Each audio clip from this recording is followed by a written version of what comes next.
Blue and Joey.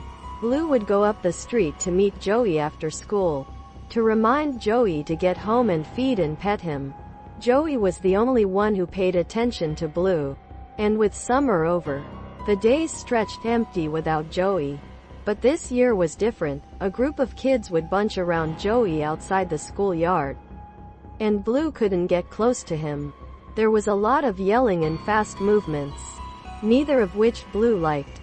Then Joey would break free and run home. Blue, keeping out of sight, would follow him, and they would get to the door together. Joey panting and disheveled, his new school jacket, pink and red and purple and blue, almost all the colors of the rainbow, already dirty, but he'd light up seeing Blue, pet him, and run inside for snacks. Blue's eyes shone gold as he munched on the savory treats. He wished Joey wouldn't pet him so closely while he was eating. But it seemed like Joey really needed to, and Blue loved Joey enough to let him. But then one afternoon, as Blue watched from under a bush, Joey couldn't seem to break free from the group of kids swarming him. The shouting grew louder, and the movements faster. Blue watched Joey in his rainbow jacket tumble down on the pavement. He heard a high-pitched scream. Then all the kids were silent. Joey didn't get up. A boy poked him with his foot. Then he saw one of the girls crying. Her face scrunched and wet like Joey's was sometimes. Then the biggest boy scooped up Joey from the ground where he was lying still, and flung him over his shoulder. So Joey's head hung down by the boy's back, his longish hair falling almost to the boy's knees.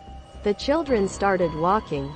They left the street, turning off and entering a piece of undeveloped, woodsy, rocky land. Blue knew how to climb trees.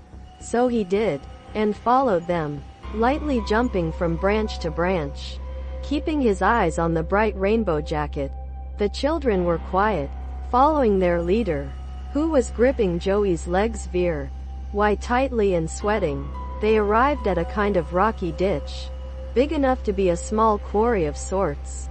Blue watched them push stones, and then lay Joey in a crevice, and pile more stones on top of him. Eventually, Blue couldn't see the colors of his jacket anymore, and he was very hungry. The children left. Joey did not appear. Blue went to the stones where Joey was buried. He could smell Joey, and when he looked, he could see a glimmer of red underneath. Blue meowed, but Joey didn't move. Blue started back home. Mom was there, calling around for Joey. She was startled by the young cat, weaving urgently around her legs. Blue ran outside, paused, and looked back. Mom looked at him, tail twitching high. Blue started towards the quarry. Mom followed.